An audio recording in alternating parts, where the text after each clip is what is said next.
Ýetirňiz haýyr. Dünkü wakany eşdensiňiz hemmäňiz. Dün bir betboğaççylykly hadise ýaşadyk. Elimizde laptop, iğne şikrat bardy. Şol başagaýlyk bir ýagdaýymyzdan peýdalandylar we bilmeýän urtagam ýerimizen ýet topuldylar.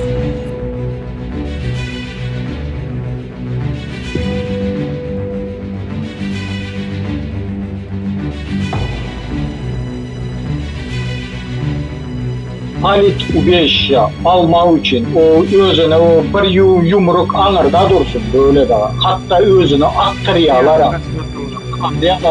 O şonun için bazı özünü bıçakladan adamlar var. Spitsaline yine adam tutuyor. Gürleşememedi. Bıçaklaya всё. O yitip kaçıp gidiyor. Kim bıçakladı ben bilem. O yine bıçak diktatörlerin adamı değil.